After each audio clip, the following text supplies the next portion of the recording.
Hello and welcome back to another episode of the Outer Rim Rambling with myself, the Outlaw Adam Neeson, joined as always by the Jedi Knight Danny Brown. Danny, my friend, how are you?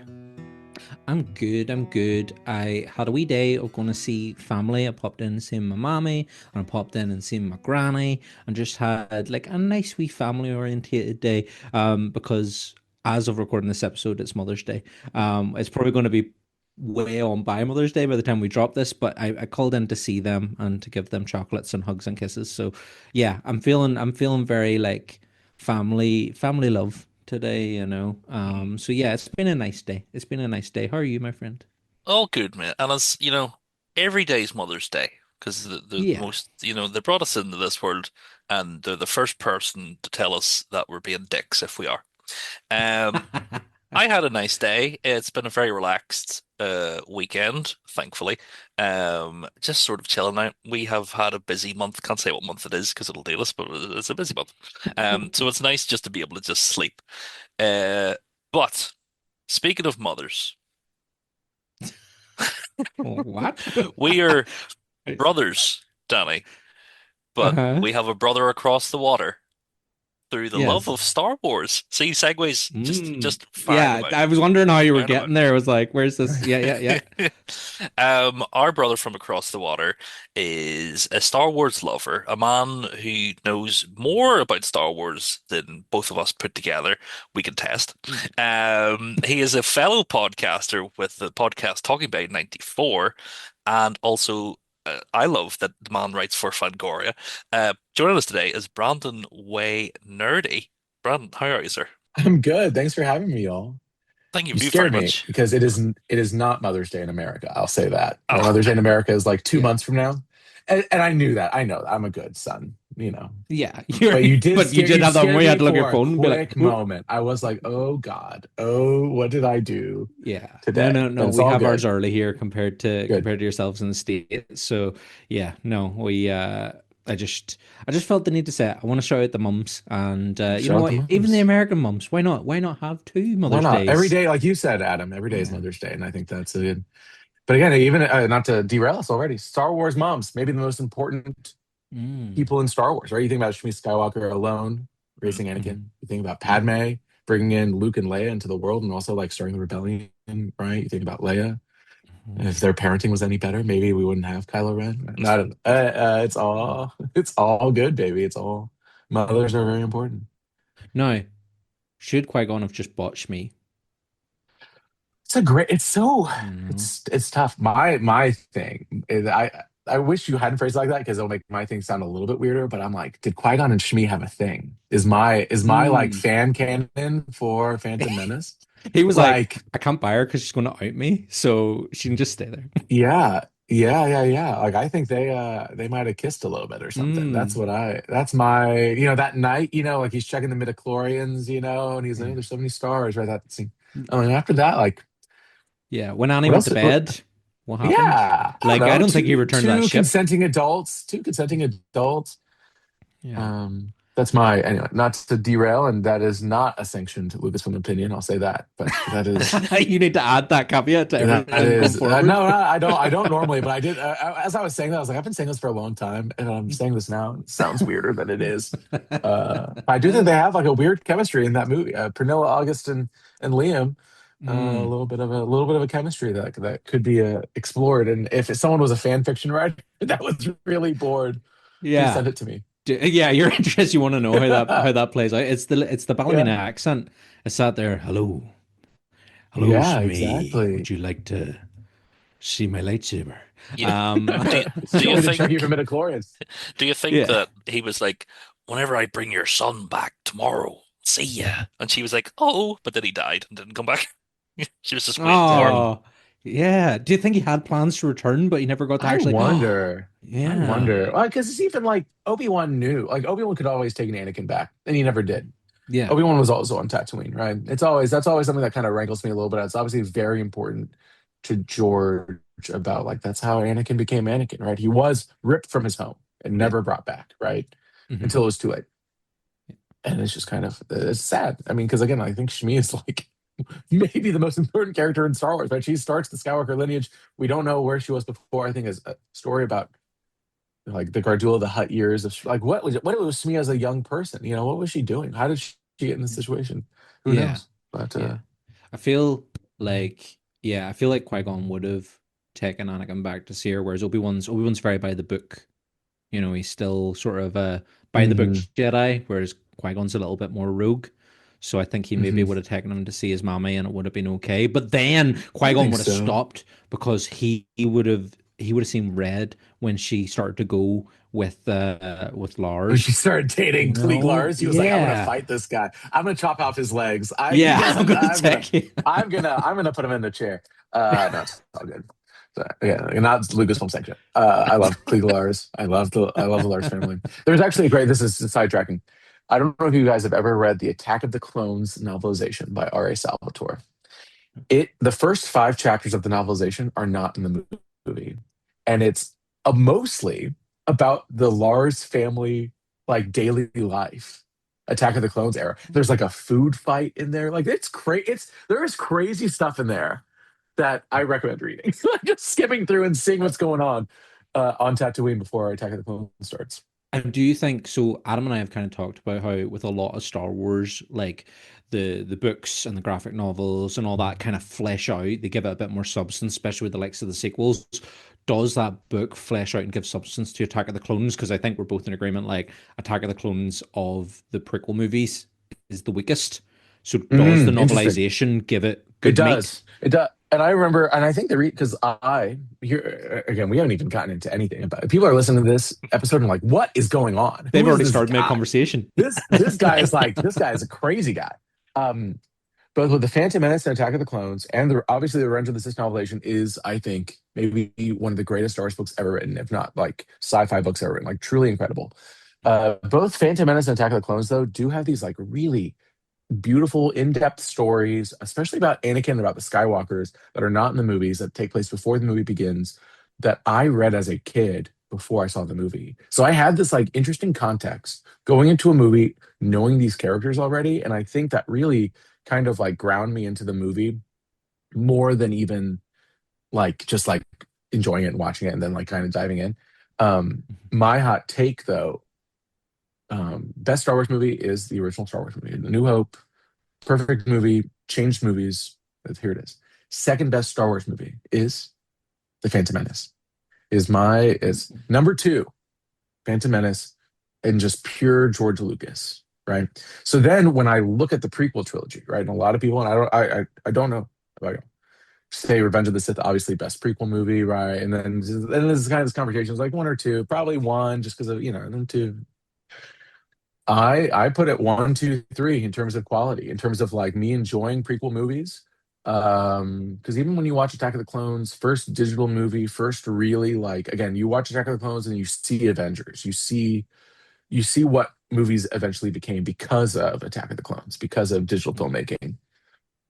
And it really does kind of just like tie it all together and like all these like fucking memes about I shouldn't curse about You can curse, it's fine. about sand and about all this stuff. And you watch it and you're like, this rocks. Like, I don't know, like you have the circus fight, and all this stuff. You're like, man, it's fun. Because it's so still far removed from the original trilogy. Because then you get to Revenge of the Sith, and you're like, oh, that ship kind of looks like a TIE fighter. Oh, like I get it. Like here we are, we're trying to get closer to the Empire. And I get it. You have to do it. But you miss some of the like originality and weirdness of the prequels, I think, a little bit. So that's I'm a Attack of the Clones, Phantom Menace. I don't even say apologist because I think they're great, but Mhm. Yeah. I think there'll still be a further similar to how Revenge of the Sith was reclaimed over the past few years. Really, like here, and I don't disagree. I think Phantom Menace and Attack of the Clones are still to have their day. I think we're still going to get to a point where like, these movies rock. So Yeah. I think that's Adam all and I'll say. I we're going to do a deep dive. We've already kind of done a deep dive into Phantom Menace, and we did a bit of a deep dive into Revenge of the Sith with the anniversary Mhm. screenings last year, but we haven't properly delved into Attack of the Clones yet. And I think it's when we get into that, we'll probably convince ourselves that it's actually better than we think it is. Because there is, Right. I watched You it got it. again over Christmas, Yeah. and I did like there's so many bits of it that I do love. I love all the Obi-Wan Kenobi stuff. I think it's fantastic. Mhm. But I think we just need to have our episode to properly delve in deep together and take it apart. you know. But I'm Yes. interested And to read the book now. I've only ever read the Revenge of the Sith novelization, and I sure. love it, and it does just add Yeah. so much to that movie. So I probably need to go and do the same Yeah, with. you should read both Phantom Menace and Attack of the Clones are both very well written. It's Terry Brooks for Phantom Menace and R.A. Salvatore, who are both like very respected fantasy authors and very of their own ilk. And so there's some fun stuff. I actually haven't revisited Attack of the Clones in a while, but I bet it's still fine. The same guy who wrote Attack of the Clones killed Chewbacca. So Oh, take that as you will. mhm. The Vector Prime book is the Yeah. same author. Okay. Um, so Yeah. anyway, should we start So the episode? so You let's guys were like, oh, it's a rambling yeah, episode. And I was like, oh God, yeah. okay, let's We're go. here. We've started, but you've kind of mentioned there. So you, I think the interesting point is you mentioned you read the novelizations of the prequel movies before you watched the prequel movies. So Hmm. what is your Star Wars journey? What takes you into reading Star Wars books before enjoying the Star Wars movies? Because a lot of people tend to have watched the movies first and then kind of got into the other stuff, the other media around Star Wars. But it sounds like you were kind of, I'm assuming, like an original trilogy fan who jumped straight into books and then into it. What's your journey? Just take us Yeah, straight from the start. I always consider myself to maybe be the luckiest age to be a Star Wars fan. And this is not to date me, not to make people feel young or old. I was born in 1992, which means I saw my first time Star Wars was I saw it like on VHS at my grandparents' house when I was younger, but it was in theaters in 1997, right? So I was 4 or 5 years old, seeing all three special editions, one, two, three in a row, 1 month after another. Just like, oh, what? Luke is Darth Vader's son. How does that happen? And then a month later, I find out. What you know what I mean? At the same time, special editions were happening. Obviously, there was a lot of like marketing. There were toys and at Happy Meals, like all like there was stuff. Star Wars felt very real. And then only 2 years later, Phantom Menace comes out, right? So like all of a sudden, I'm a kid and I'm like, Star Wars is real. There are toys. It rocks. I can just carry all the way through. And I'm able to grow with the saga as it comes out, especially as the prequel trilogy comes out. I guess I'm 7 or 8 when Phantom Menace comes out, which means I was Jar Jar Binks for Halloween, and I was able to like read as much of the Phantom Menace novelization as I could before the movie began, right? Like, and so it's like I'm like learning how to read in an adult situation, right? Like in a real hardback book, right? And then Attack of the Clones comes out, and again, I'm reading the book. I'm also learning how to use the internet to learn about Star Wars spoilers for Revenge of the Sith and Attack of the Clones. That's when I started reading Insider, was during the Attack of the Clones era. So like I'm getting like this behind the scenes education and like kind of understanding. And again, I'm 10, but like I'm like kind of absorbing all of it in a very natural way. It's not like I'm like looking up lost media, I'm not looking up things that aren't being talked about. It's like Star Wars is real. It's everywhere. And I had an opportunity to dive a little bit deeper. And so yeah, I grew up special editions, prequels, really loving everything. And during that time as well, I really, I don't know if you can see even the books behind me, but like I read everything. I watched everything. I read all these behind the scenes books and watched all the documentaries and the DVDs of that time. Again, it was like a very fruitful time to be a Star Wars fan that's not really as discussed anymore. Very merchandise heavy, very open in terms of advertising, in terms of behind the scenes, even it's something that will never happen again. But Revenge of the Sith had the hyperspace webcam, right? And they had a refreshing photo every 20 seconds or whatever. Oh, they're under the set. And you're like, okay, like here I am. I'm like watching a movie being made. And so I read everything. Expanded Universe was very um, going at that moment too. I truly read everything and watched everything and was on the forums and again learned how to use the internet to kind of figure out what's going on. And Star Wars has always kind of been a part of me ever since. It really was always just that's what I did. I knew what was happening in Star Wars, and that's all. So it's paid off, but but it was an interesting start to everything for sure. And then whenever you're sort of reading behind the scene books and sort of learning everything about movies, obviously you're a movie fan, but was the goal then to become a filmmaker? That's a great question. I always had that in the back of my mind. I mean, you start as a kid, right? You're like, what do you want to be when you grow up? Right? And I wanted to be an astronaut, right? So I love space and I love Star Wars. Right? And you're like, okay, great. Here I am. And you get a little bit older and you're like, well, obviously I'm not going to be an astronaut, but could I be like George Lucas? Could I be a filmmaker? Could I? And so, you know, you make little home movies with with your brothers and you kind of mess around and you just talk about, you do that kind of stuff. You're like, okay, like this is fun. And then I actually kind of gradually went towards writing I was always kind of a realistic kid where I was like, okay, like I can't go to USC film school. Like that was for a moment, I thought, right, do what George Lucas said, go to USC film school. That'd be great.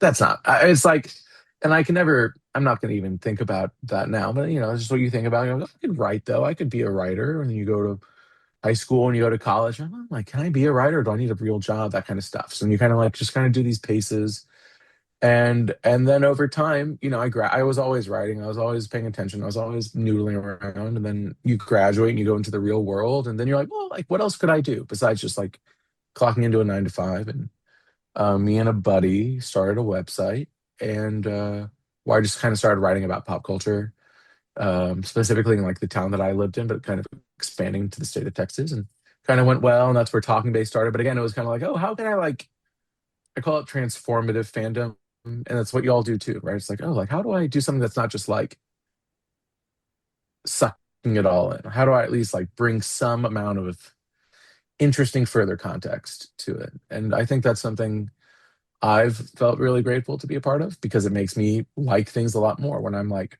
I feel participatory in it rather than just observing and like shitting on it and forgetting about it, right? You're like, okay, like how do movies get made? How do effects get made? Especially all these things that like are actually interesting to me rather than just like, oh, the next installment of whatever.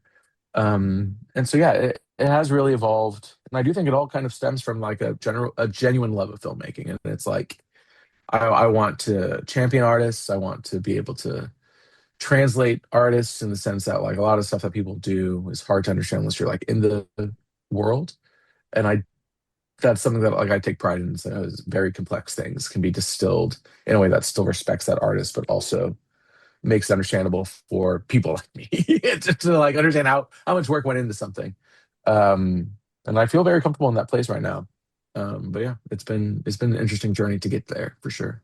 Hmm. Yeah, I love your sort of I want to be an astronaut, but then realized it was films that made me want to be an astronaut. I had a similar thing Yeah. with I wanted to be an archaeologist because of Indiana Jones, Mm, before I kind of realized yeah. that movies weren't real. But then that moment You're of right. being like, oh, the guy who made Indiana Jones is the same guy who makes Star Wars, but also the guy who made Jurassic Parks. It's sort of one of Right. those things when you realize that, oh, Steven Spielberg and George Lucas are the two minds behind Indiana Right. Jones, one of my favorite things that made me want to be an archaeologist. I'm like, well, how did they go about that? And then, as you say, I kind of had that similar thing where I was like, I want to now know how they made Indiana Jones and how they make Star Wars, and going down that kind Right. of rabbit hole of how it's made. Yeah. So to hear that you had a similar journey is like, yeah, that's nice.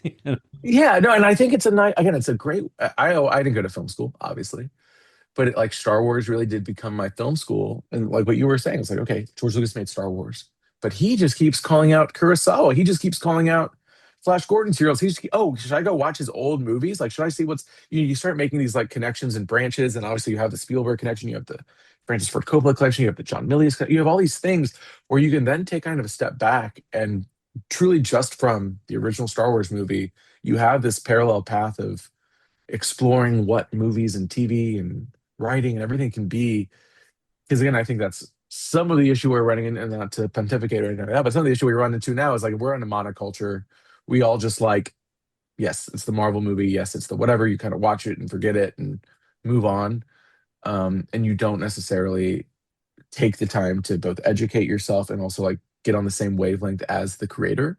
I try to approach things as best I can with what's intended rather than what it should be. Like what did the director, what did they want us to, can I get on that wavelength? And that's what's successful to me or not. Like if I can't, then I can't. Right. If they can't communicate their message, then yes, it's a bad movie or it's a failed experiment. But if you can like understand, like, oh, I can see where you are. Let me go on the journey with you.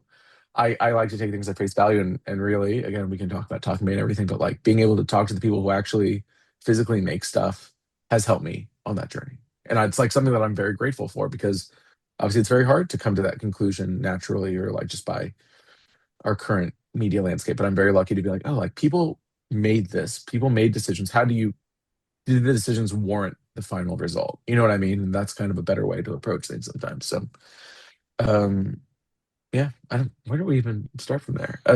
Just did I? You said rambling, and now I'm rambling, man. You said it, and Yeah. I'm thinking it. So Yeah, it's the name, it's the game. It's fine. So you mentioned there you and a friend kind of team up when you're writing about pop culture and you start talking by 94. Like how does that start for you? Adam and I have discussed numerous occasions how we started out your rim, but what's the journey for you starting talking by 94?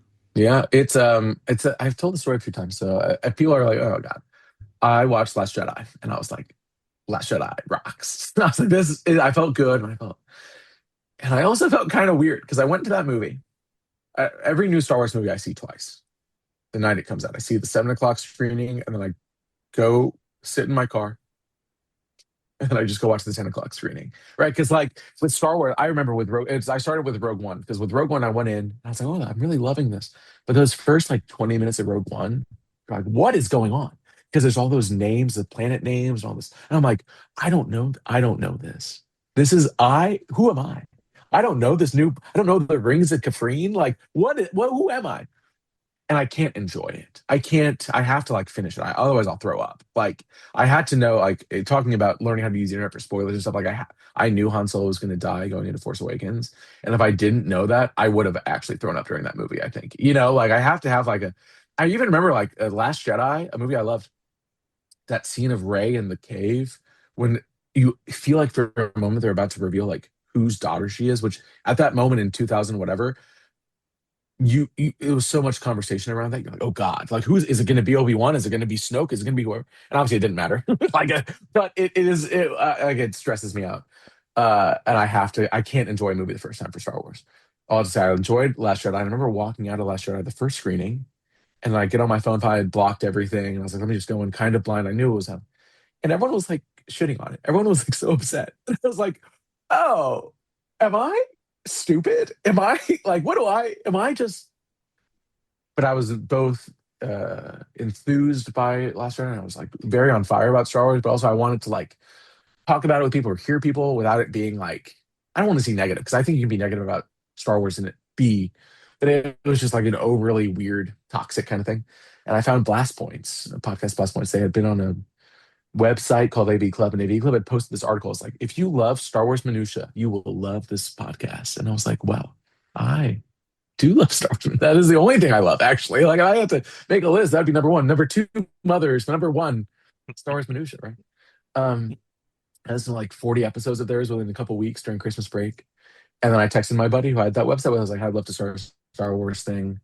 Um, and I was identifying kind of blank spaces in the medium, and at the time, there were shows like Nerdist and what WTF with Mark Maron, which were one-on-one interviews with creatives. And I was like, I think this would be a very successful kind of thing. And I would really get a lot of enjoyment out of it. And it kind of just went from there. I had some connections from previous conventions, nothing crazy, but just enough that like I had a tiny bit of trust and interviewed a few people. And those people recommended other people. And then by the time Solo came out, we launched Talking Day with like a full slate of episodes. And it kind of just went from there. And again, like I'm incredibly proud of it, and it's something that I will always be very, very proud of because it was kind of I was like, oh, I finally like did something with Star Wars after 30 years of loving it and wanting to talk about it. Really, that's how it all started. Though it was just me liking Last Jedi and wanting to talk about it with somebody that didn't hate it. So Yeah. I think that's how, again, I'm going to say Adam, we're going to talk about it again. That's how we began. It was just Yeah. us. yeah, I'd come on a podcast with Adam to talk about Phantom Menace for the anniversary. uh-huh. And we were both at the end, we're just like, here, that was good crack. Should we do that just all the time together ourselves? And then it was kind of originally, it was just meant to be like just the two of us with the occasional guest, maybe like people we knew. But then when we set up the Instagram, we were like, let's just start asking people involved in Star Yeah, Wars or content creators around Star Wars if they want to come on. And like the reaction from people to just be like, yeah, of course I'll come talk to you, like even yourself, and yeah. even to Oh, get of people course. like Brendan Wayne and stuff was just like Yeah, what, like how, why is this person agreed to talk about? Again, it's because they're so passionate about what they do and how they contribute, and it's been so like wonderful, and to have like obviously our enthusiasm and then the enthusiasm that we get from our guests, it's just, I don't know, there's like an infectiousness to it. and it just makes us feel so like you said, being able to be like, I'm contributing. Yeah. It's wonderful, isn't it? It's a real feeling, you know?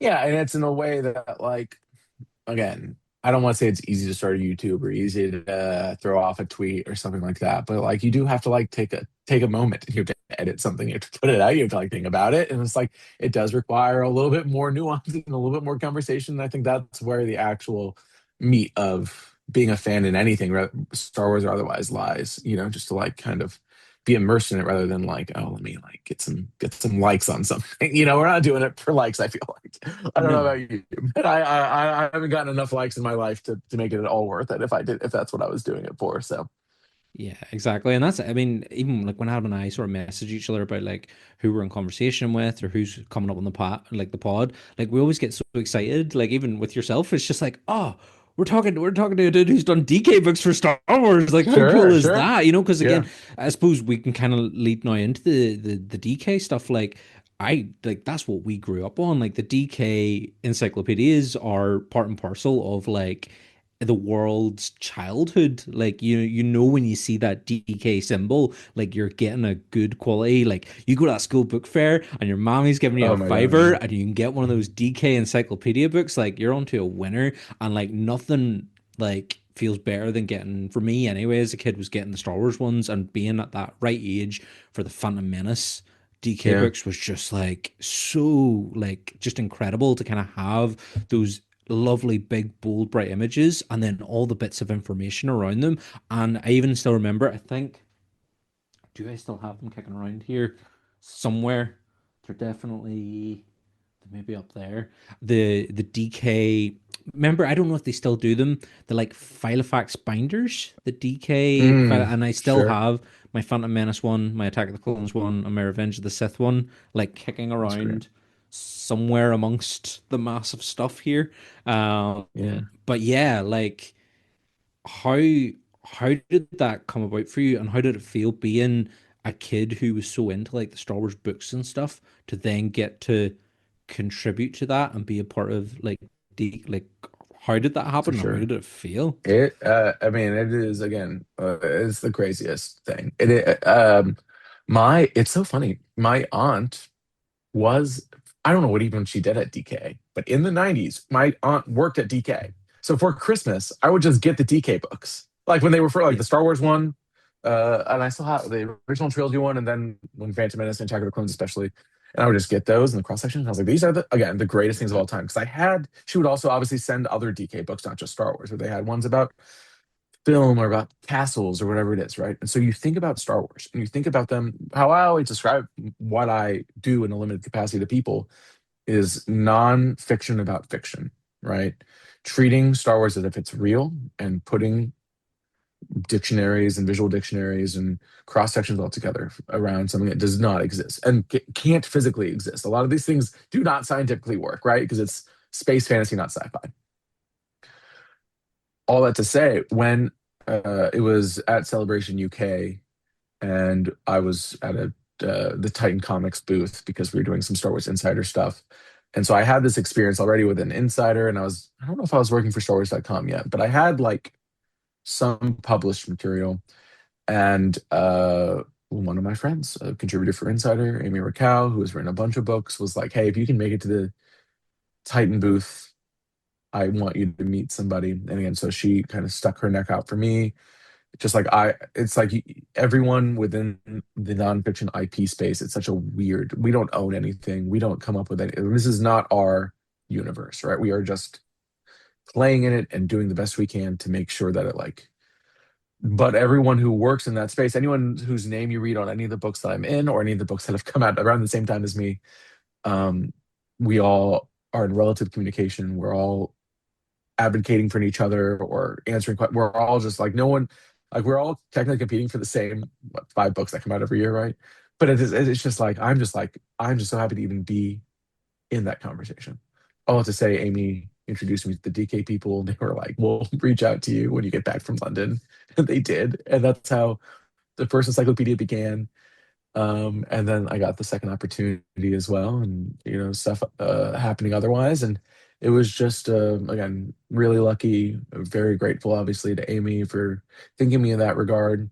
But also was just kind of preparation and putting myself in situation that like everything that I've gotten, I've led up to resume wise, if that makes sense. So then it's just like small, tiny steps of just making sure you're turning things on time, that they make sense, that they look good, that they sound good, that you're communicative, that you're a nice guy to work with.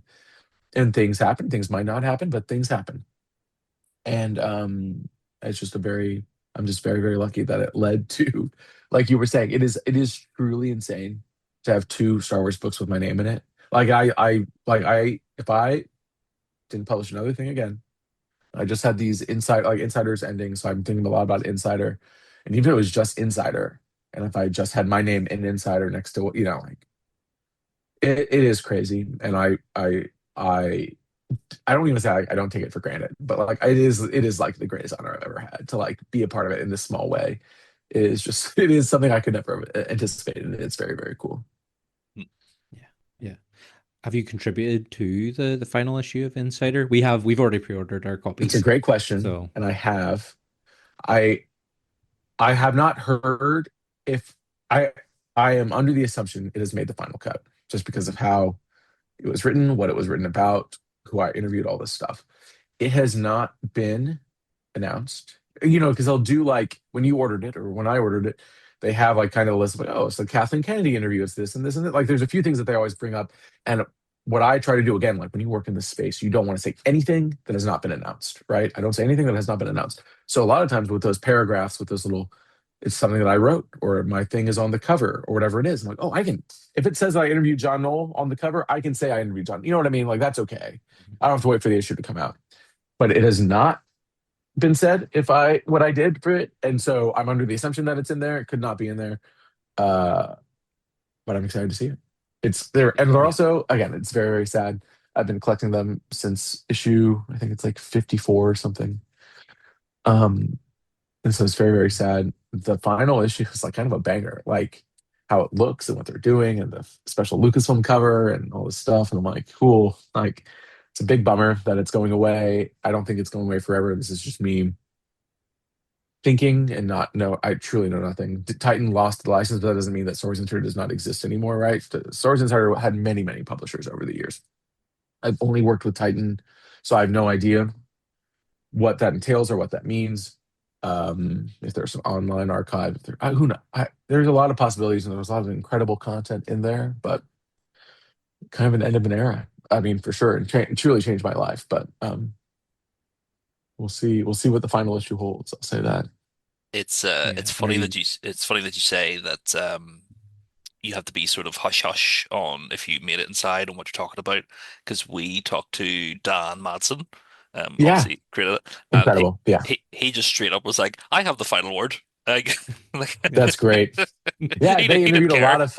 They interviewed a lot of final or a lot of previous contributors, a lot of previous obviously guys, and him and Craig Miller really kind of made not just the Star Wars fan club, but like how we think about fandom and collected fandom and contextualize it in a way that is very it's still long lasting. Him and then obviously Charlie Lippincott back in because they're the ones that started going to conventions, right? Charlie Lippincott and Craig Miller going to a San Diego Comic Con to promote a sci-fi movie, right? It was like a weird thing. And now it's like, oh, that's like the only thing our culture is. That's the only thing that people do now, right? Yeah, it'll be crazy. I'm excited. Thank you for bringing the news to me. Matt, I knew he was in it. I'll be pumped. I mean, again, it'll be a very bittersweet, very sad thing, but at the same time, like, I'm glad people will get their due and you be celebrated in the way they deserve to be celebrated. So Yeah, really looking forward to receiving it. I'm taking. Did you go for the Lucasfilm fan club cover, or what cover did you it's a pre-order? great question. I this is Or me all just being three? me as a collector. Oh, it's four. There's four. Four. Um, and what I try to do, this one I'm getting all four. What I try to do, I have a shelf that you can't see. But um, I've been lucky in the past that some of my articles have been the cover story, technically, or have been the topic of a variant cover, if that makes sense, right? So if I did an Old Republic piece and it was on the cover, that's great. But then also if it was its own variant cover with Darth Malgus, I'm like, oh, like I do want that. right? Like, yes, like if that's cool. Or like I did a Job of the Hut piece, and Job of the Hut is on two of the variant covers. Like, oh, I'll buy those. Like, oh, I didn't do that, but I did. It's cool. This one, nothing that I wrote is reflected on the covers, but I bought all four or whatever, just because it's the final one. And I'm in it, maybe. So let me just get in there but like this last issue was Rogue One 10th anniversary, and I wrote that article, right? I interviewed Gareth Edwards and John Knoll and Gary Whitta, and it was like that's a crazy thing. That's like that's a crazy thing to have done. So I bought like the K2SO cover and like the special poster. Oh, I bought all the Rogue One covers of that. Mhm. Um, but yeah, we'll see what happens. Yeah, But it'll be fun to see yeah. it. That's kind of like Adam's tradition of buying the figures of anyone we've interviewed. So Oh, I like, love that. yeah. I So he's got all the I Black Series. yeah. Who do you have? Have they made a Vane Black Series yet? No, not yet, but he That's is getting. I seen they're a doing, the vintage. Micro Squadron fighters. Oh, They're doing the Snub-Nosed pirate ship, and you get a little tiny mini a little Vane with vain. that. So might He's have to, great. yeah. Marty is Oh, great, oh, so right? he's a Marty lovely is fella. a champ. I interviewed him in Japan on the floor. I was coordinating it with him through Instagram. I was like, it would be fun to, and we just like kind of met in like a corner of the Japan. So nice. And you're looking at, I don't, y'all interviewed him like this, and I was, just standing right here. My wife was my producer, and you're looking at his eyes, right? He's a handsome man, but you're looking at his eyes like, oh, those are Vane's eyes. Like that's Vane. You can see Vane through him, which is great. Yeah, I even do his the same thing. expressions. I do the same. I buy their action figure, and then I collect autographs, but I try not to be like weird about it. But I'll so I'll get signed versions of the people that I've interviewed. If you want to take it one step further, if you want to really, because y'all get UK and UK adjacent, y'all get great guests because so much was filmed there, and so like the people I like do all these shows, right? The people that are like, oh, I was the random background alien. I'm like, oh, that's who I want. I don't need Ewan or Hayden. Obviously, I love them. I don't need Yeah, to spend $300. I want to spend $20 on yeah. You want to get him. Prune Face. Yeah, have But you got, actually, talking of Prunface, going to do a quick plug here. We're putting on a show in Ballymena on Saturday, the 18th of April, and we have Hugh Spite coming up, who is Prunface Prune and the Face Gamorrean and Guard. Gamorrean Guard Yeah. and You what is want the you want me to show get you an name? autograph? Do you want What me is the to? show name? I've never It's called interviewed him, so I shouldn't get yeah, the autograph. you come on over. Well, no, Just like that's why. What yeah. is the show name? Did It's it, called Strange and Unusual, a celebration of science fiction and horror. And we're putting it on through our other club that we do, the Fright Club. If you, there's Oh, awesome. our logo Oh, right hey, and we there. can talk horror, man. We can do whatever you need me to Yeah. do. Because I definitely I think gotten served that somewhere on Instagram, somewhere, wherever you are. Is it Yeah, strange? I would say it's Anyway, sorry to probably, no, you're okay. strange and unusual celebration of science fiction and horror. Yes. How have I seen this? I would say That's do fun, guys. Fright Club on Instagram, Fright Club NI. That's Oh, and that's y'all us got too. no, I'm here. Here I am. Maybe I come over. What else am I doing? Where else am I? Well, yeah, why not? You know what? If you Oh, you pay for the got price to come Louisa. You over, got you we got got the Lisa. Toxie Yeah, we event. got You got Toxic. Toxie. Mm-hmm. Yes. So that's might have how I said because she's great because they Yes. premiered Toxic Avenger in Austin where I live, and Yes. that's what. So I watched the premiere of that movie, and I was like, oh, that's great. Look at time. And then like didn't come out for like two. And I'm like, what are we doing? And all this stuff. Anyway, that's great. That's so great, guys. Yeah. Again, I'm so jealous of what y'all are able to do over there because it feels so much more accessible. It feels so much more like I don't want to say neighborhood, but just like it just feels very natural and very like, oh, like here we all are. We're all just like hanging out. And over here, it's like, oh, you gotta spend $50 to get in and then another $100 to meet somebody. Oh, I don't Yeah. care enough about this. So that's great. Yeah, yeah. So no, pumped to meet Hugh. Met him a Yeah, few years back at a convention in Belfast and got him to sign a prim face picture. But I think this time I'm gonna have to get a wee Gamorrean guard sure. picture signed with him. And it's gonna be even weirder because, like, obviously I want to get my autographs, but I'm also need to be like, I'll also be taking you to the airport now. So Yeah, you got to put on your hat. You got to put on your organizer hat. No, that's yeah, fun yeah. though. It's exciting, but yes. So you're kind of you've got to be involved with Insider. You've got to interview all these Yeah. fantastic people and meet lovely people, and you're collecting your autographs, getting your figures, the people you spoke to, Yes, and thank all. you. It's really cool. And what about then? So DK, you come over, you start talking to you. You get home from London. They're like, "Yep, let's go. Let's work together."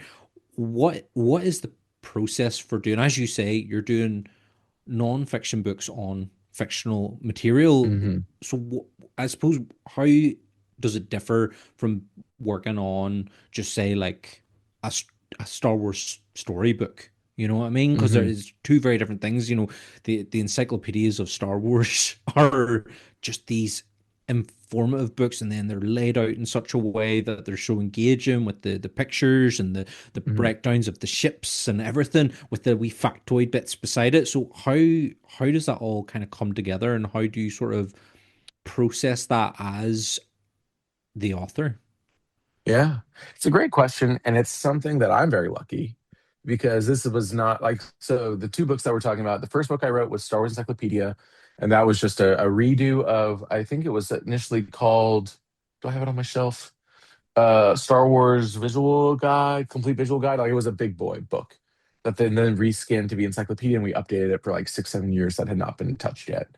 With that book, there were five other authors, maybe six, right? And so we all were divided into our sections, what we did. And again, DK's been doing this since I could crawl, right? So like they have a system in place that they feel confident, their editors feel confident in. And so you're put in a situation that you are set up for success. There's a big Google Drive, there's docs, there's Excel sheets. It's all laid out. It's like, Brandon, you're tackling episode 9. Here are your 200 entries for now. Brandon, you're tackling comic books. Here are your updates. And so you try to do it a little bit thematically. You don't want to be like flipping between a comic to a movie to a TV show. You want to kind of like stay in each lane. But you have kind of it's just work. It's just you're just kind of like you have a word count, you have entries have specific lettering system, all this stuff, right? You just work. And from there, though, you're able to approach it the way you need to approach it. The way I approach it, and the way I think a lot of the authors approach it, is I go directly to the source for everything. And no matter how big or small the person is, most of the people I work with are small to medium, right? Like I do very rarely like, here's Obi-Wan Kenobi's an entry, right? That's a very different world that some of my co-authors are very, very good at. I'm very good at Wicket Warwick's son, Pommet. Let's what do we know about Pommet Warwick? He's in two things, three things. Let's go directly to those three things. Let's write out everything he's ever been mentioned in terms of characteristics or thoughts in his head or how he looks in the movie. What is he nervous in? Whatever it is, right? And you take it all and then you crack, uh, make it all the way back down to the word count, right? You take everything you possibly can and then turn it into a cohesive story. That was for the encyclopedia. And then also part of the encyclopedia is helping identify imagery, right? Because again, I'm not, a lot of what makes these books incredible is the layout and how they look and how they feel and how everything feels the same.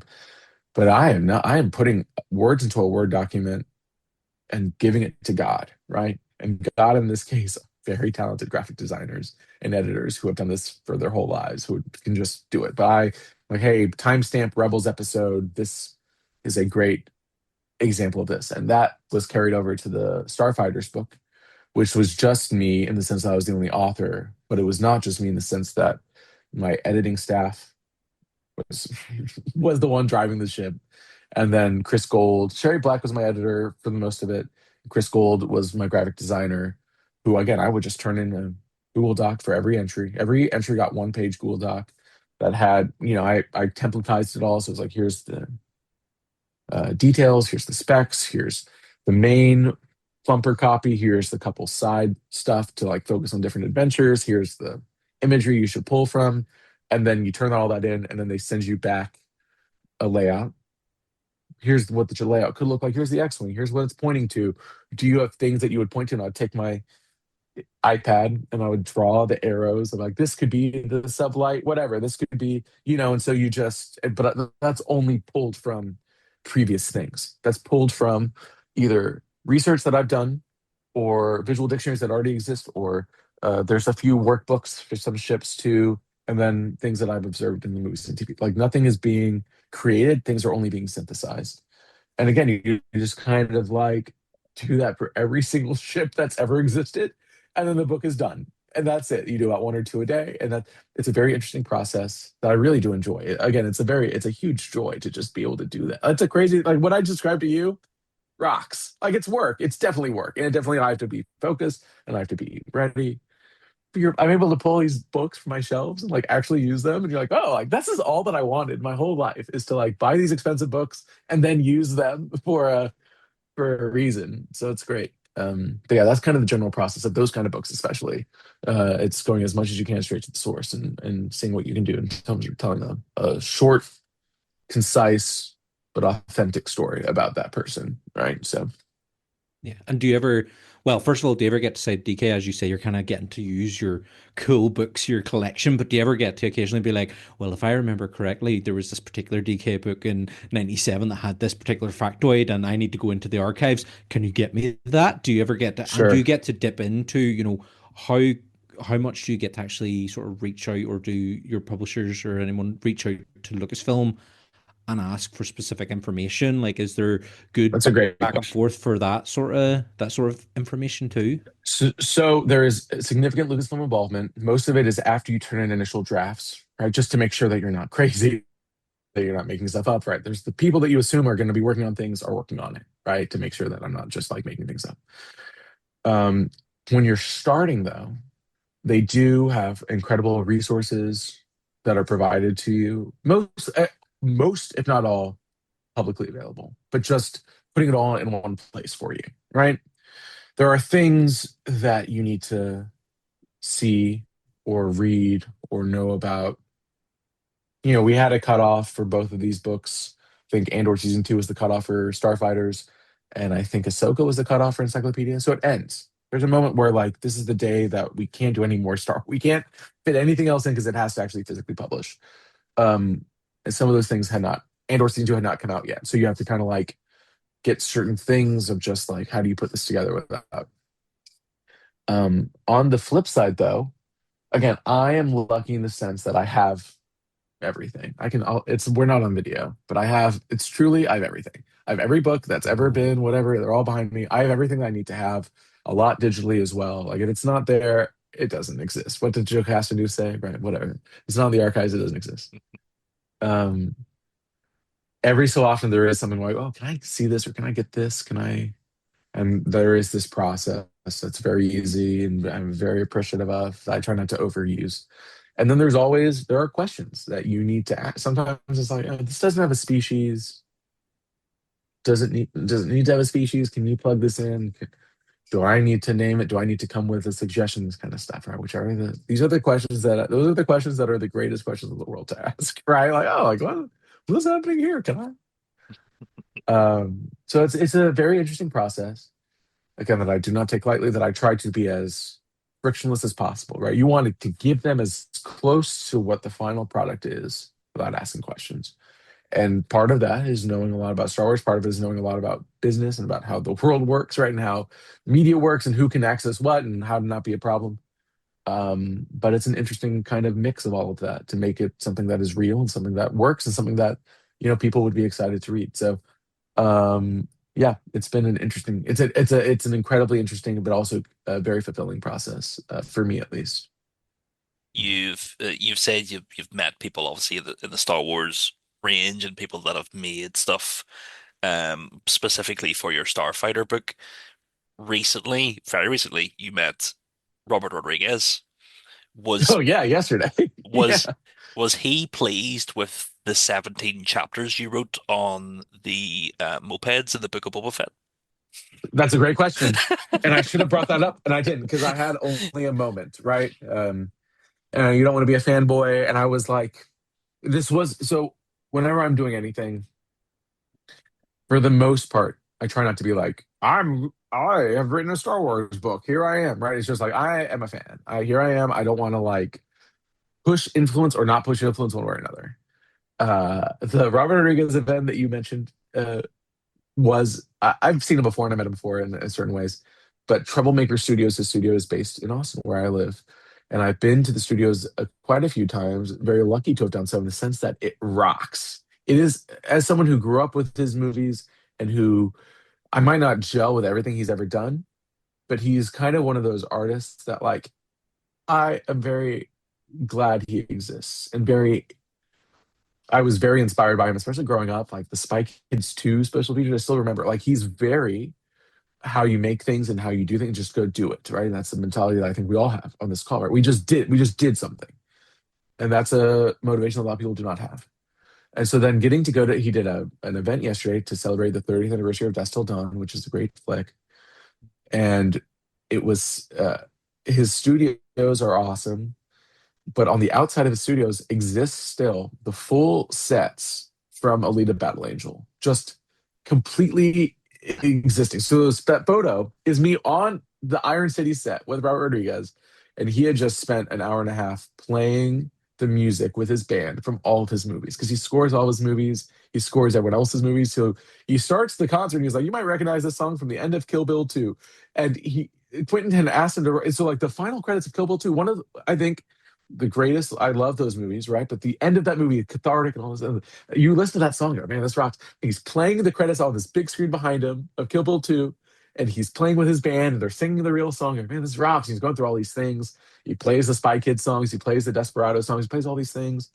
Um, and so then it was a very much celebration of him as a filmmaker and all these people. And so I was able to just mute him very briefly afterwards in a very like controlled situation that wasn't like me being a complete fanboy, which is good. I don't want to like be rushing. I hate, again, I love autographs. We can talk all about autographs. I love them.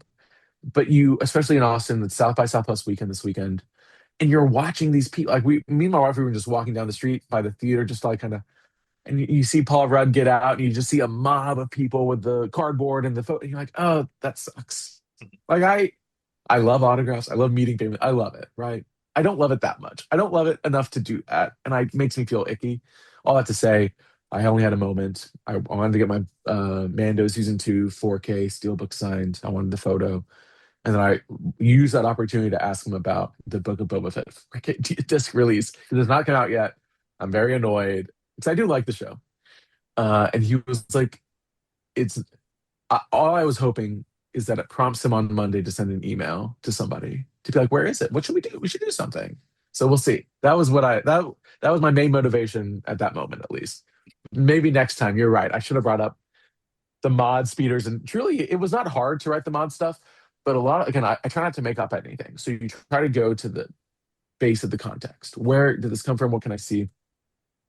And I had to, there's not a lot for the Mandoverse. Part of what they like, but they don't like naming people. They don't like spelling things out. They like to reflect back to what the 70s were like with, you know, hammerheads and squid faces, right? And, the Tessics and the Mama Noddins didn't come until the trading card game of the 90s, right? Those were not named until the West End Games books and all that stuff. And they're trying to reflect that with Major Domo and Fish Lady, all that stuff, right? You're like, I wish they had a fun name too, though. You know, all that to say, they don't necessarily spell it all out. So like the mod stuff and the Book of Boba Fett stuff you did, I was a lot of digging for that kind of stuff because like they don't. I don't think some of the mods even have names. I could be wrong. And you're like, oh, give them names. Like I don't know. I like these are my friends. They deserve something. So yeah, that's my current Robert Rodriguez. But again, you just have to play it the way you play it. You can't go too crazy. But that's funny. And thank you for bringing it because it was a funny moment. I was like, I'm in these Book of Boba Fett streets. What am I doing? Who am I? Here I am. So it's all It's good. it's funny you say about Rodriguez because growing up wanting to be a filmmaker, um, El Mariachi to me, obviously very inspirational, Yeah. low budget filmmaking. But then also on the Once Upon a Time in Mexico DVD, he has a special feature on how to Hmm. make nachos, and Oh, sure. almost better than any filmmaking tips he could ever give. That's funny. I'll have to because I just bought Arrow just did a beautiful trilogy set of all the Mexican movies, which is like a ton of shit. I've not delved into it as much as I should, but I wonder if they left it on there. I wonder if it's still like I wonder if it's like an archival, they don't ever delete, especially if they just add on to it. So I wonder if I should watch, see if it's good nachos. there's a on the Clerks 2 DVD. This is getting super nerdy. No, this is Um, good. I like this. on the Clerks 2 DVD, Kevin Smith comes to Austin to the Troublemaker Studios to show Robert and Oh, Quentin a cut of Clerks 2 to get their opinion. yeah, And it's just sort of like growing up wanting to be a filmmaker with Kevin Smith and Robert Rodriguez. I never put the two of them together. Obviously, they're, yeah, thing, but like of the putting same ilk. Yeah, the same milk, and then sort of like I got a bit older, and I was like, who's this Richard Linklater guy who's also the same yeah, ilk? And it's like yeah, just stacking and stacking, and that's how he makes nachos, yeah. just stacks and stacks. Oh, that's a funny way to say that. But also what you're saying though, and I was thinking about it even last night when I was at Troublemaker Studios and I was there and having a great time. It was open bar and great food. Again, I was very pleased to be there and experiencing it in that way. It made me a little sad though. It is happening now, but there was a moment, and the reason I live in I didn't grow up in Austin. I grew up in Dallas, and I've always wanted to live in Austin because, like, similar to you, like, oh, I knew these guys. They were always in Austin. Like this, it was a creative place, and now like it's like it's like sucks now a little bit. Like the people who are creating in Austin are not necessarily the people that I like. Like the Rogans of the world. There's like, oh, there is culture being made, but it's not necessarily the culture that like you have the Alamo Draft House, you have Mondo, you have all these things, and like, and so then the reason I moved to Austin was to work at Alamo Draft House, to work on Mondo. I had these things that I love, and I was kind of at the very end of it, when before it got acquired, before it, um, but there are these remnants that I find a lot of inspiration in, both again, Robert Rodriguez being able to see at least the studio and the green screen. And then Linklater has a beautiful cinema in Austin that he programs that I go to quite often and try to like just kind of soak it in as much as possible. And there are these guys, like you're saying, like that really have defined how I think about movies, how I think about being creative, and it was all those special features, right? It's just like it's these things. And again, going back to Talking Bay, I'm very proud of Talking Bay because they're very moments in time, but very timeless. You can listen to them that I recorded 8 years ago, and it's like, oh, that's still correct. Still how movies are made, how this person's experience was. There was no timeliness in it. Um, and I do think that that's a way to explore movies, like you're saying, Adam. Like it makes it feel more real, and it makes it feel more special. And even because my wife came with me yesterday to Troublemaker, and she knows Spy Kids, but she hasn't even like they spoiled from Dusk Till Dawn in the clip show behind them while they were playing the music from it. And she was like, "Oh," and I was like, "I should give you context. Like people did not know it was a vampire movie until they're in it. They had no idea." And like as much as I maybe don't like some Rodriguez stuff or some, they're all directors I don't like something they did.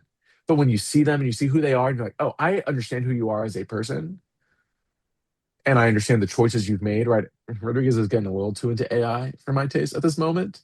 But it's not you understand why he got there. You understand how he could get there. And you're like, I got it. All good. Doesn't make you like a bad filmmaker or person or artist. I can meet you where you are. I think we said that earlier. Like you just have to meet people where they are and take what you want from it and go from there. But yeah, it's an interesting place to be in Austin, just like kind of surrounded by the remnants of a very, very fertile time in movie making that is still. And I also I went to New Jersey for the first time over the summer. I didn't have a job, and I went and visited a friend who also didn't have a job. And we're like, well, we'll drive from Washington D.C. to New Jersey to go see some Bruce Springsteen stuff. But we stopped at Kevin Smith's comic book store Hell yeah. in Red Bank, and I did all the Red Bank stuff. And I went to the Dogma Church, and you see all this stuff, and you're like, again, has his current output necessarily been the greatest movies of all time? No. Do I still really appreciate him and like him and understand him? Yes. And walking into that store and he has the tusk, he has like the Justin Long tusk there, and he has all this stuff. And you're like, man, well, yeah, this is my guy. Like these are the guys. These are important people for a variety of reasons. But it makes you kind of happy that they exist and that they did stuff and that they did something that they wanted to do. So Oh, please, I wanted to move to Austin because I used to write for Spill.com back in the day when that yeah, was a thing. yeah, Um, and I was yeah, like, I'll move to Austin because that's where all the guys I know live. And then now, like you yeah. say, um, the I'll just say it's more of a Joe Rogan mothership sort of output in Austin that Yeah. I'm not a fan of. Yeah, you have to find your people, and I luckily have found my people. I got very lucky when I got the draft house job, even this morning because it's South by weekend. So a lot of my old Mondo coworkers they run Mutant now. It's a very similar to Mondo, so they had a party, and it's just all the people who have all been doing stuff in Austin in a non-mothership way. Like, oh, it still exists. It's still here. Like it still feels like there are, and we still love Austin. We aren't going to move, even though all of our family lives in Dallas. All of my work is in Dallas too. But like we're here in Austin, and there are opportunities in Austin that you can't get anywhere else in America and Texas. Like maybe in LA, but it's LA. Like you have to find them. And I also think this is me just being me. I think the Rogans of it all, that world will that it has no it has no actual foundation, Mhm. right? It's based on this kind of like fleeting, ironic, stupid, like it's just uneducated. It's unmotivated. It's unanything. It's It's just it's tr antagonistic. Yeah. Trump-esque, if just to sort of Yeah. reword It's it. Trump-esque. But all of that is it's kind of it's like foundation on sand, right? Like it exists and it's huge. But one day it will wash away, and what will be left are the artists and the musicians and the people who are actually making stuff. And maybe that's a pipe dream. And again, everything in the world is terrible right now, and everything is only getting worse. Right. But if you have to find the people that inspire you. And again, I'm glad that you all are also doing creative interviews because that has been, especially because I was doing them during COVID and stuff, and it was always a very inspirational and heartening thing to talk to people who are just passionate about what they do, whether it's making prop guns or sculpting aliens or standing in the background with a big mask on their head with a tube in their mouth, right? Like people that are very sincere and people that work very hard, and being able to talk to them and hear what inspires them inspired me, and hopefully that inspires y'all as well. But like that's what I have to continue to hold on to because like the world is terrible, everything is bad. The world that I grew up like loving and wanting to be a part of, right? Like you were saying, all that .com era of media where like I was on Ain't It Cool News and Coming Soon.net, all this stuff for superhero hobby. Oh my God. And now that sucks. Like I don't care about anything anymore. I'm just trying to like, so you have to kind of you have to have something that you internalize before you can go out and hope that the world changes. So that's kind of where I'm at the moment about all that. But it sucks. At least we have good food. And if y'all ever come back to Austin, please come. I will take y'all to some of truly the greatest food in the world. I'm always happy to eat. I'll say that, and Austin has that still in spades. So We'll hold you to that. I'm no, really pumped. I say it I really and I my track record is very like I've said this on every show I've gone on. I really not in a bad way, just like in a I'm always very happy to kind of show my Austin, and I've done it, and people have taken me up on it, and I've done it, and I 100% invite Well, y'all. Please come because I would love to take y'all around. yeah, well, as we said, even before we start recording, if you make it over to Ireland, 100%, like we're gonna hang out, come see us, and Oh yeah, especially if you man. can make over Saturday the 18th of April, we'll definitely Man, hook you up with some tickets for our I event. mean, like, I even because I think I have an article in the Toxie Fangoria. Like, it would have been great. It would have worked out really well. But yeah, yeah, I'll keep y'all posted for sure. But again, it's like I have the other part of this is I've gotten incredible joy in the Star Wars community through all of this, right? From 8, 9 years ago when I started talking to Bay and I kind of stepped back into the fandom to today getting to talk to y'all in a different country and across like it's a beautiful thing and something that I do not take for granted and something that I'm very proud to be a small part of, as y'all are also equally that part. It's like, oh, we all just like something stupid that exists to sell toys that we've all like kind of banded together about. And it's like when you meet people that talk the same language as you, it's very easy to spend an hour talking to anyone that you just met, right? And I think that's a beautiful, very human, very intrinsic thing that like it's sometimes easy to take for granted, especially with Star Wars. You're like, oh, there's so much discourse, all this stuff, and I'm talking about fucking whoever. That's great. What a beautiful, beautiful thing. So again, I appreciate y'all having me on and letting me ramble. Of course. But yeah, it's like this is where I feel the most at home, and every so often I'm sure there's a podcast where I'm like, oh, like we didn't really think about things the same way or whatever. Who cares? But like when you most of the time I'm on, I'm like, oh yeah, this is great. I can talk about you know Just me Spice and Noodles Qui-Gon and getting on. Yeah. correct. Well, thank you for bringing it all the way back. Uh, yeah, that I stand by that for sure. Let me write that book, Del Rey. Let me hey, because they're diving into romance, right? They're coming out with a Star Wars romance book next year, which I think is so smart, and so I can't wait to read it. Because actually, our have y'all read The Love Hypothesis? Do y'all know what that is? Let me see if I'm going to stand up. Love Hypothesis. There's a movie coming out next year too. It was a Raylo fanfic, okay, Oh, I and know and this. they renamed it. So like this is the cover, and it's obviously Ray and Kylo kissing, Hmm. right? That's obviously. And so she just control F'd Ray and Kylo, but she lives in Austin. Allie Hazelwood has turned this into a kind of. If you look at any book now on the shelf in that section, it's just Raylo. But they're making a movie now that's coming out this year, and the person playing Kylo Ren equivalent is Daisy Ridley's husband, which is her real life husband. Which is that's a crazy. Class. We've come all the way back around. I love it. I Mm. highly recommend. It's fun to read. Um, again, it's like again, I try to immerse myself in every type of fandom. Every like what are you connecting with in Star Wars, right? Because that's a valid place, and it's like it's important for me to like at least understand. Like it might not be my favorite thing, but I had a great time reading that book. So I recommend Austin's own Allie Hazelwood's Love Hypothesis if you're trying to read a little Star Wars before something. Yeah, yeah, I definitely want to check that out now because it's just giving me, the 50 Shades of Grey Yeah, it was Twilight Twilight. Yeah, thing. Yeah, exactly. So I'm just immediately you saying that I'm like, that's what I'm thinking of. But it's mad how, that's what it is. And yeah, again, that was like very successful and very specific. And it's like yeah, kind of funny in a way that because Star Wars has always had fan fiction. Star Wars has always had romance built into it, right? People were writing Luke and Han romance novels in 1980. They're writing Kirk and Spock's. Like it's always been something. Are you saying that this book is 50 Shades of Ray? See, that's great. See, oh, Adam, that's that. I like that. That's yeah, that's what you do. Um, 50 Shades of Grey.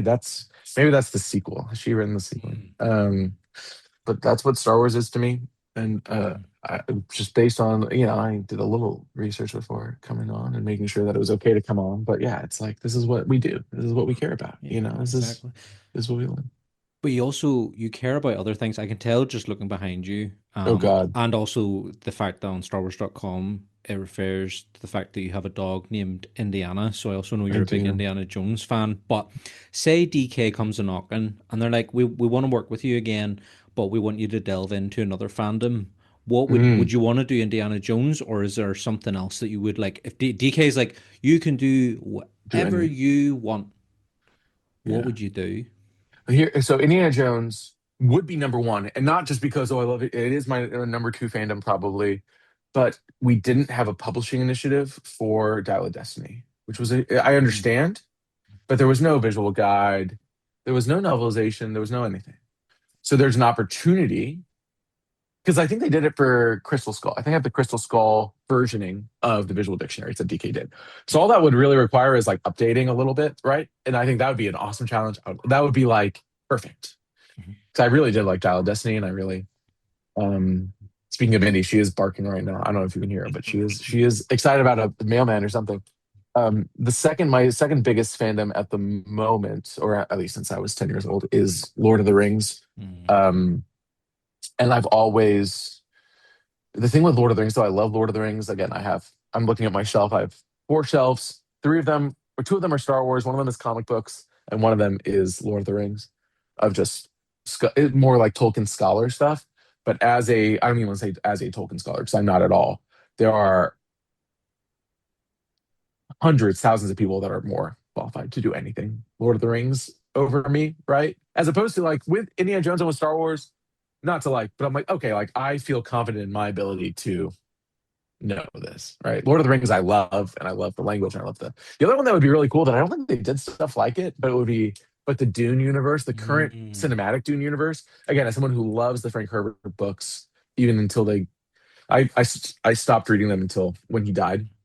But there's a really cool opportunity there to like imagine the pointing and the cross sections and yeah. the that would be killer.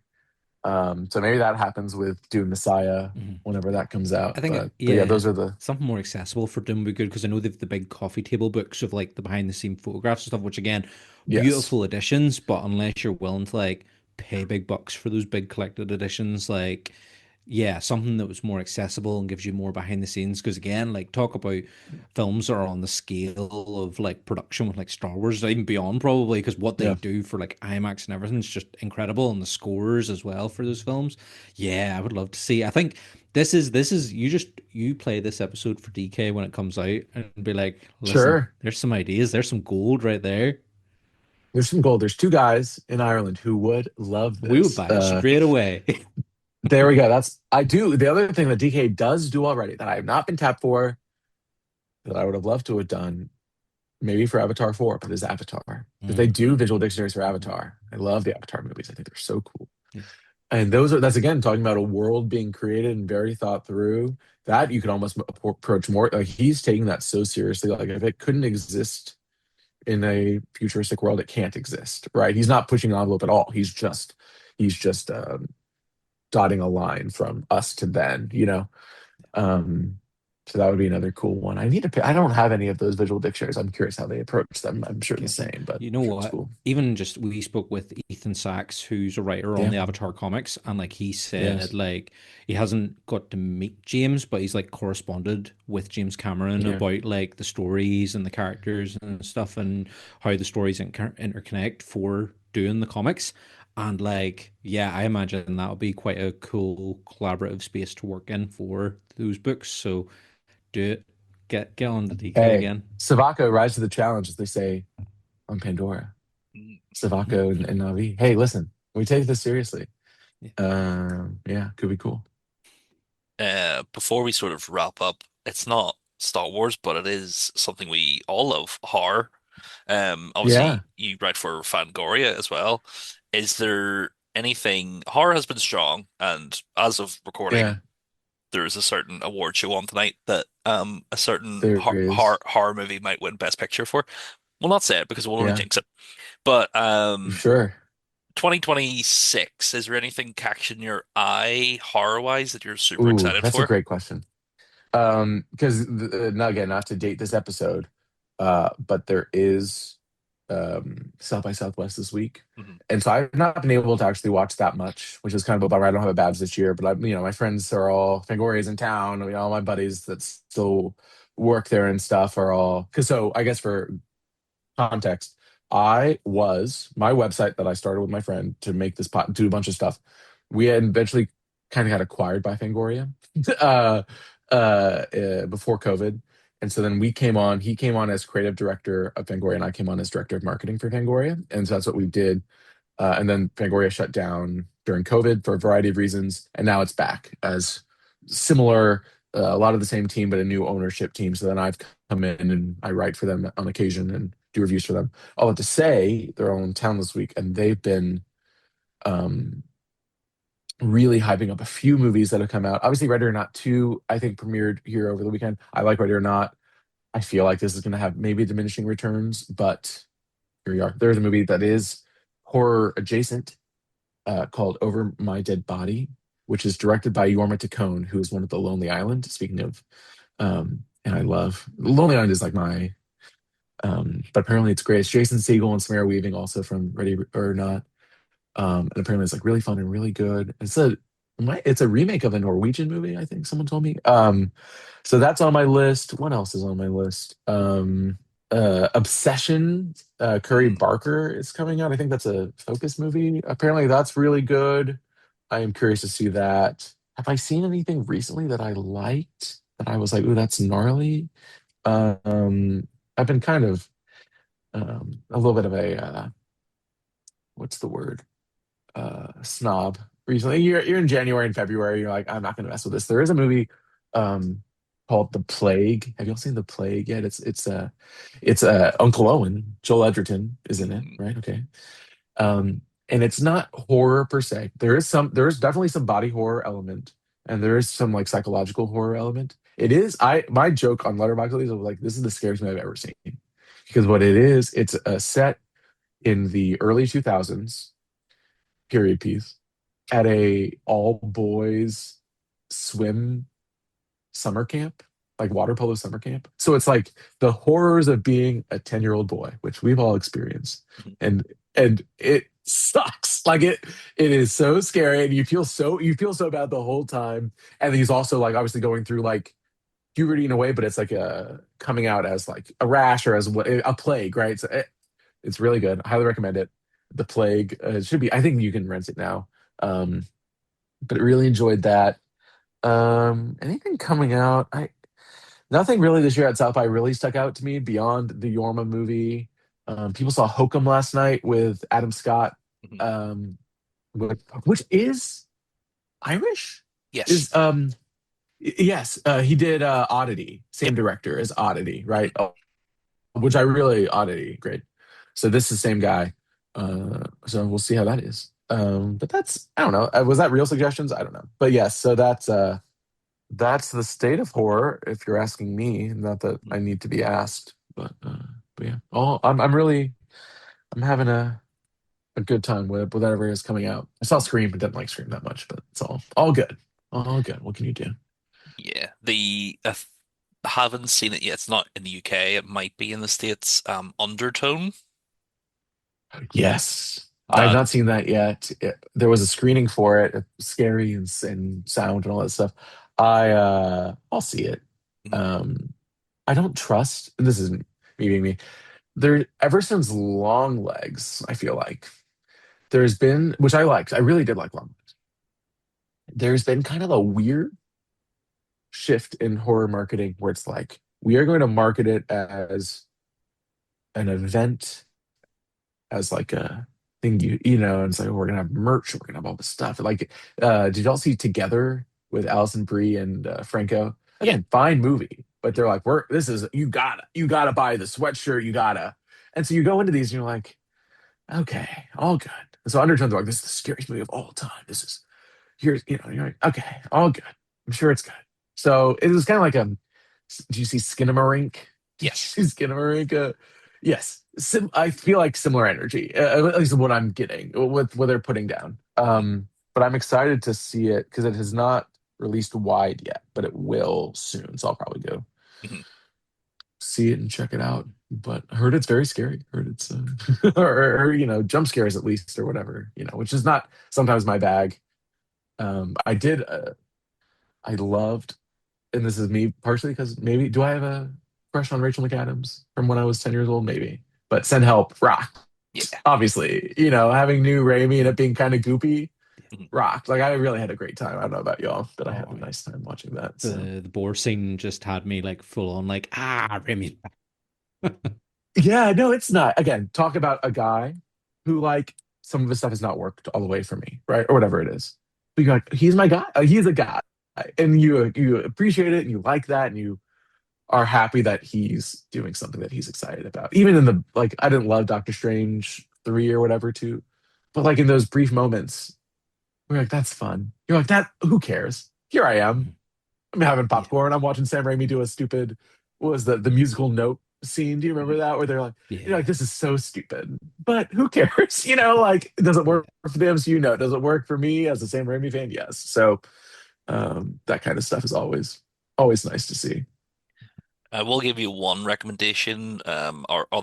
Yes, please. Our other venture over at the Fright Club NI, we reviewed for Shutter Dolly. Uh, Oh, I reviewed Dolly as well. I hell yeah, really liked it.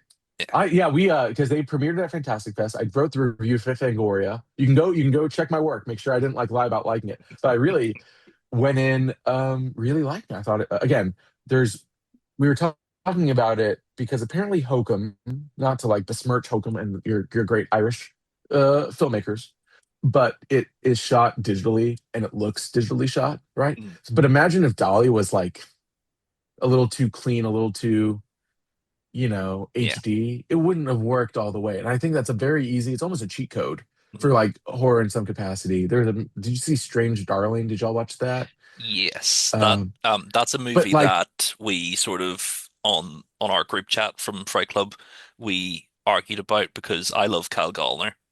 Um, yeah, but that movie sort of saying right at the beginning, this is shot yeah, on film, and it's right, like, yeah, but like why? Like it doesn't add anything. right, right. And so you have to balance. And so Dolly being shot on film versus Strange Darling being shot on film versus Hokum, I guess not being shot, whatever it is. Like there's this breath of like where are you? And Dolly feeling like that and being grody. The jaw stuff was fun. Mm, It was like kind of fun.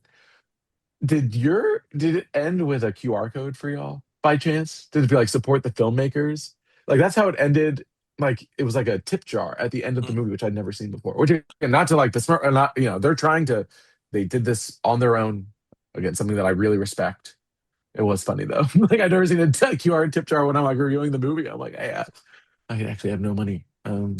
But um, but I did really enjoy it. I like the obviously design work after Terrifier, right? Now it's kind of like you got to be iconic, Mm. right? Which I'll take any day. People trying to make their own thing rather than I'm not a big fan of the Steamboat Willies, the Winnie the Pooh, Hmm. The main the one. I Oh, the public domain stuff where you're like, oh, you're using the name to make a movie. I'd rather on the other end be like, we have a I don't want to say derivative idea, but like Dolly is not like original. Like it's like, oh, we just did Texas Chainsaw Massacre with, whatever. Yeah. But at least you're trying something and you care and you're doing something kind of weird. And some of the stuff I thought was like pretty grody. Some of the stuff was like pretty gnarly. I was like, cool.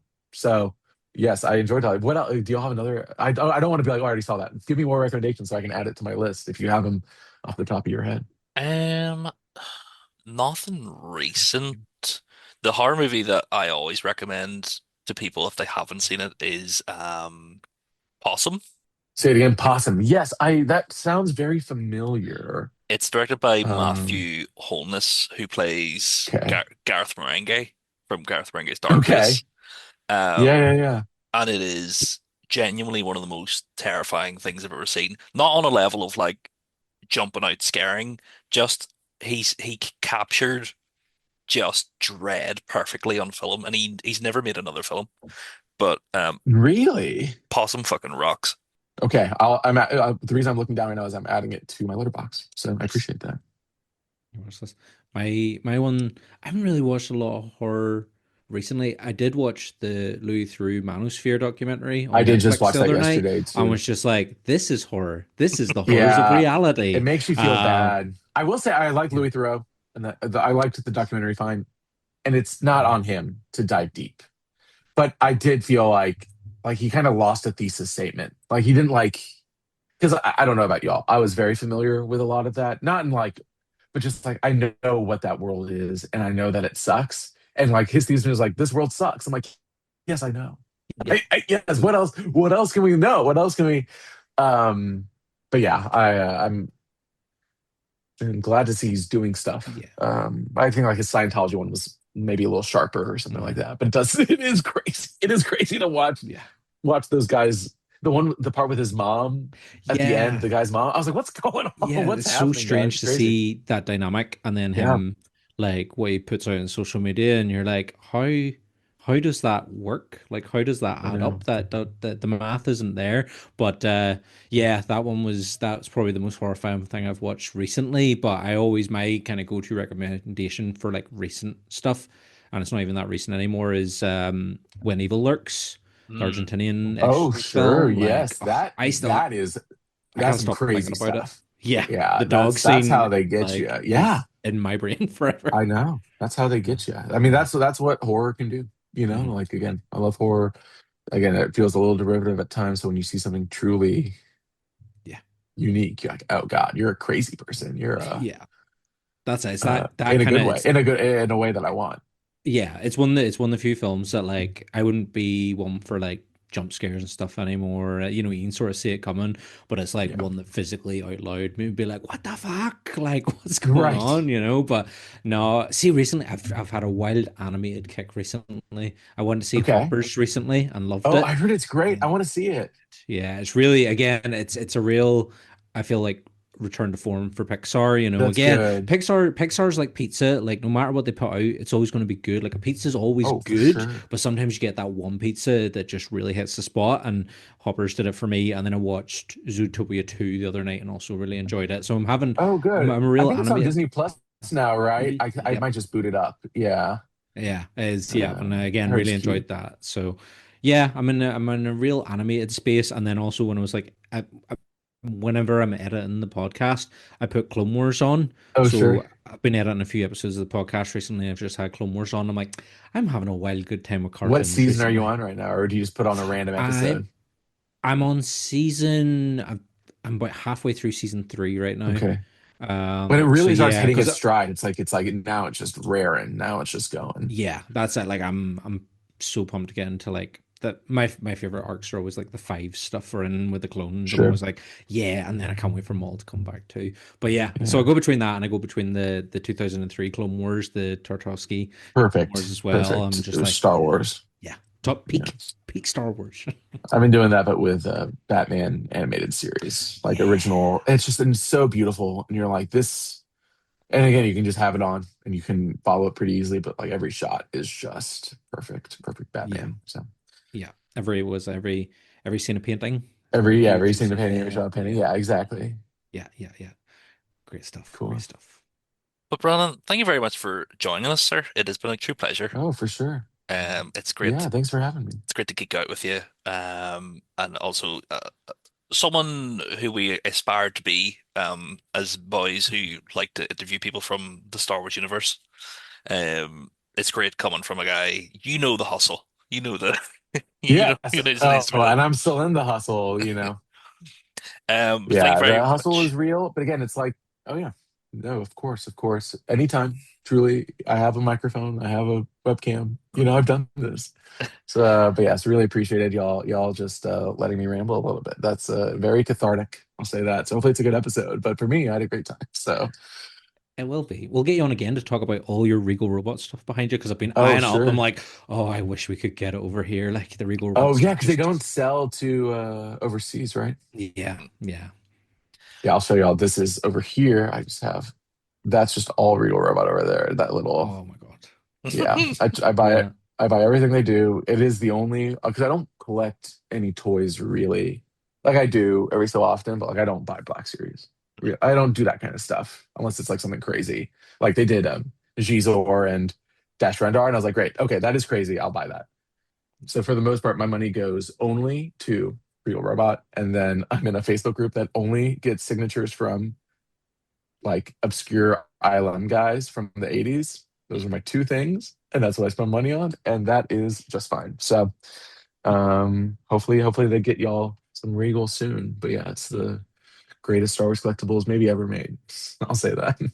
Yeah, they are beautiful. Not to rub it in. Stun, did you get the one final question before we wrap up? Did you get the episode 2 clone maquette statue? I did. Did I did. It hasn't come in yet. That is not released. Like I ordered it and I got the sketch because the other thing I like that they do is they get the person who sculpted it to not only sign a little plaque, but then you can spend like $100 more, and they put that plaque in a frame and then also include a sketch from that artist of that, so that he like Michael Murnane, who sculpted that, did clones, drawings of clones that I'm gonna eventually get. But I'm like, it's like, oh, I have Phil Tippett sketches, I have Nilo sketches, I have Chris Wayla sketches, like crazy stuff that you can like. I did nothing, um, So I will get that soon, and I'm very excited to have that. I'm just a little bit jealous because the scene I It's was just okay. like, oh, No, it's you guys get the cool old guys who are in alien costumes, who I love, and I get the sculptures of those guys. So we trade off. You get to shake their hand, I get to have them on a shelf. It's all one of those is they're both pretty good. So If people want to find your work, Brandon, pick up the last issue for now of Star Wars Insider, Yes. Fangoria, of course, and then pick up your DK books of the Star Wars Encyclopedia and the Starfighters and other vehicles. Yes. Yeah, that's pretty much everything. And then, yeah, Talking Day, you can listen to anywhere. Actually, Brandon is where you can find me on Twitter or Instagram. What are my most recent pieces? Most recent, Fangoria has a piece of mine about Return to Silent Hill, Mhm. where I interviewed the director of Return to Silent Hill is the same as the original Silent Hill director from what I grew up with, right? And thinking about Silent Hill. So actually, a very interesting conversation and then, yes, those two books. Most recent Insider that came out about Rogue One, 10th anniversary. My pieces in there. And then, yes, the final issue. And then StarWars.com.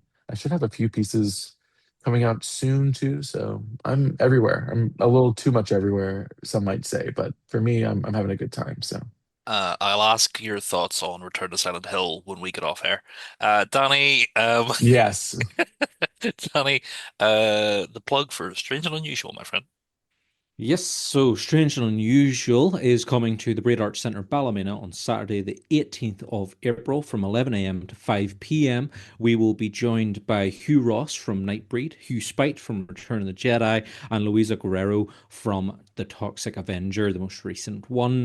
There's also 20 traders. We have artists coming in, authors, small press, tattoo artists, as well as an art exhibition. And we'll also be screening a short film called More, directed by local director and writer Curtin Darby, and it stars me. Wow. So yeah, that'll all be happening Saturday the 18th of April in the Braid Arts Centre. Strange and Unusual, a celebration of science fiction and horror. Get your tickets over at thebraidticketbooth.com.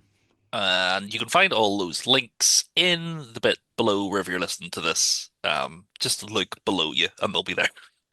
But thank you On very your much device, for not you, not down. just on your body. Yeah. Thank you very much for joining us.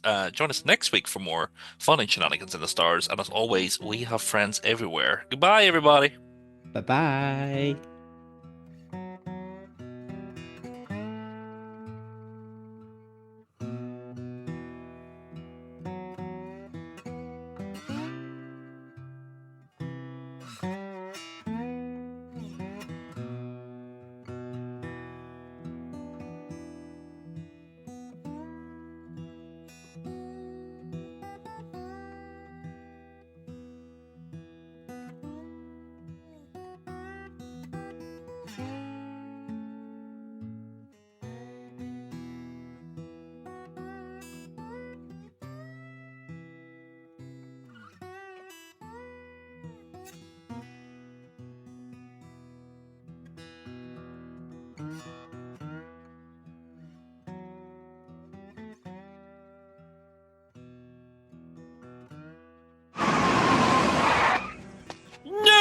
Nerd! Homer, that isn't very nice. Marge, try to understand. There are two kinds of college students, jocks and nerds. As a jock, it is my duty to give nerds a hard time. Hey, pal, did you get a load of the nerd? Pardon me?